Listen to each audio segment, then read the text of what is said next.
Só essa semana eu li 2 vezes esse novo encadernado do Constantine, que como tu já deve estar sabendo, né, recém chegou nas bancas, é um novo momento, né, uma nova fase do personagem, então é um bom ponto para tu começar a ler Hellblazer. Mas o meu ponto é, eu li a primeira vez e achei esquisito, tinha umas coisas que eu não tinha entendido direito, umas coisas que ficaram meio no ar, aí eu, tá, ok, vou ler de novo. E aí, quando eu li de novo, eu tive certeza que é um encadernado esquisito. Aí eu resolvi fazer uma pesquisa, sim, por que não, né? Até pra falar algumas coisas com mais propriedade nesse videozinho. E caraca, descobri verdades assustadoras sobre esse encadernado que explicam muita coisa. Mas antes de mais nada, né, como tu já deve estar sabendo, a Panini publicou já em ordem cronológica 2 fases inteiras do Constantine, que foi a Origins, né, do Jamie Delano, a primeira fase regular dele, né, da revista Hellblazer. Depois teve a fase do Garth Ennis, mega aclamada, que se chama Infernal no Brasil.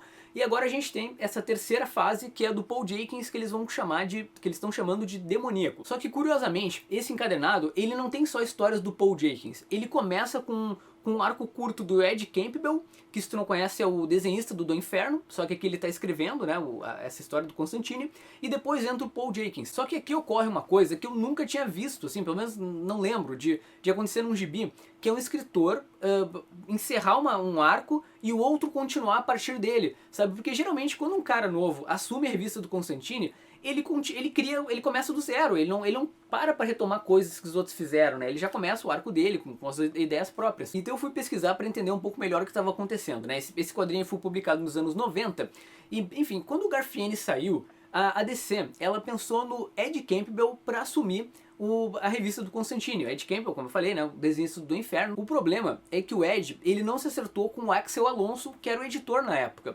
No caso, até se tu for dar uma olhada nas entrevistas com o Ed Campbell, ele é um cara assim que ele realmente tem problemas com intervenção editorial, né? Porque ele largou os roteiros, né, lá pro Axel e ele não curtiu muito, sabe? No caso, naquela época, a revista do Constantine era a segunda mais vendida do selo Vertigo, né? Ela só ficava atrás do Sandman, que, enfim, sucesso absoluto e tudo mais. E segundo o Alonso, as histórias do Ed Campbell não tinham muita cara de Constantine, né?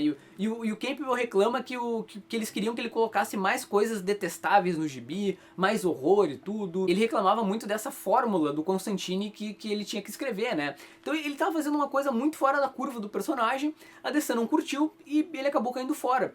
E sendo que, olha que curioso, no caso ele atrasou os roteiros, né, na saída do Garth Ennis, até ele entrar como roteirista, ele acabou atrasando. Então inclusive a DC teve que chamar o Jamie Delano para fazer uma história fill-in, né, pra preencher o espaço. E eu vou te falar que isso é um pouco triste, porque cara, as ideias que o Ed Campbell apresenta aqui nesse primeiro encadernado são fenomenais, assim, sabe?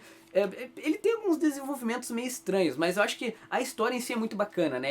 Primeiro ele retoma um personagem histórico, que é o Francis é bom, né? Francis Dashwood, que aqui na história vem o fantasma dele, né, falar com Constantine, e ele pede ajuda porque a realidade está se desfacelando. As lendas urbanas estão tomando realidade e ao mesmo tempo eles descobrem a existência de um vírus específico e basicamente o John tem que viajar pelo mundo para resolver esse problema, né, e a realidade não ir para o espaço. Francis Dashwood, que se tu não conhece, é o fundador e presidente, durante muitos anos foi presidente do Clube do Inferno. Sim, né, um clube lá do século XVIII, onde rolava, um famoso clube, onde rolava perversões malucas, sexuais, bebedeira, só com uma parte seleta da sociedade. Dizem as lendas que tinha cultos satânicos e todo tipo de maluquice. Enfim, querendo ou não, o cara tava no caminho certo, sabe? Pra mim tem cara de Constantine. E ele conseguiu entender o personagem também, sabe? O John dele é que ele é sarcástico, ele tem umas sacadas boas. A mágica do Constantine na história ela não é aquela mágica exagerada, a lá 952, né? Aquela mágica sutil. Acho que capaz o Constantine mal usar a mágica aqui, pelo que eu lembro. Só que tem umas coisas que não deram muito certo.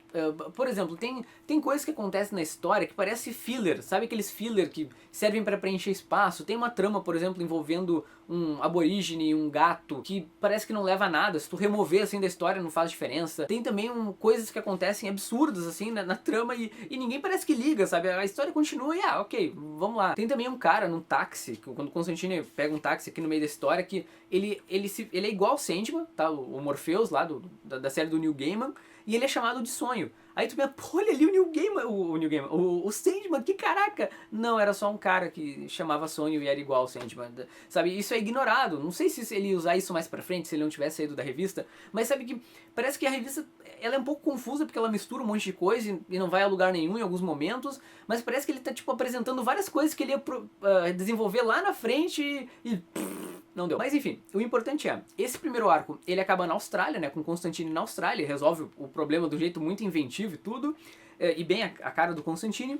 Aí na sequência entra o Paul Jenkins escrevendo, e como eu falei, ele meio que finaliza coisas que o Ed Campbell estava escrevendo. E é bem legal, sabe? Porque o John, ele tem que ajudar uma tribo de aborígenes da Austrália a resolver lá um problema envolvendo o homem branco, né? Que quer dominar as terras. E nisso ele retoma um pouco da cultura australiana, né? Da mitologia australiana.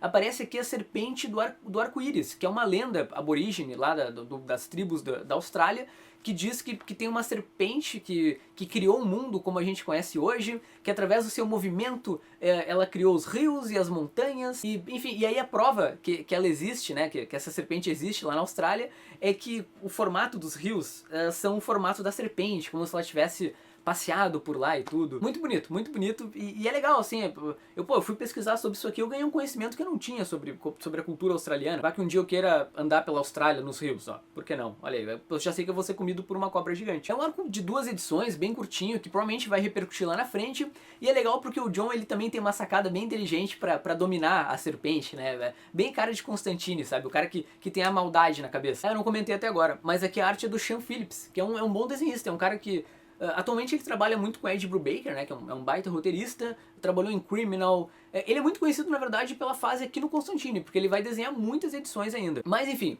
mesmo com todos esses problemas desse encadenado, eu espero que toda essa pesquisa tenha sido interessante aí pra ti.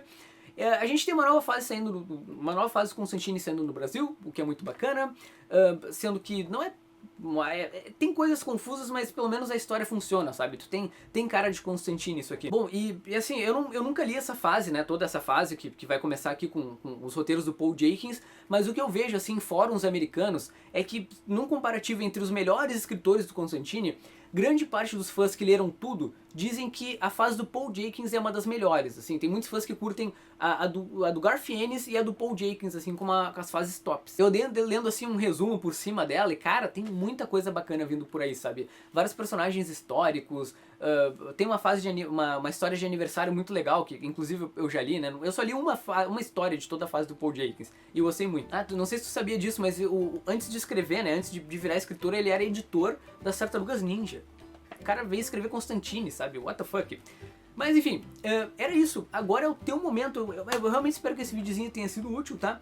E comenta aí o que tu achou desse encadernado. Tu concorda comigo que dá pra notar os problemas editoriais dele, de troca de escritor, de escritor insatisfeito e tudo mais, né? Pelas pequenas confusões que tem na história. Comenta aí embaixo, tá? Não me deixa sozinho nessa, porque, pô, é Constantine, eu quero discutir isso com alguém. Certo? Tchau, tchau, tchau.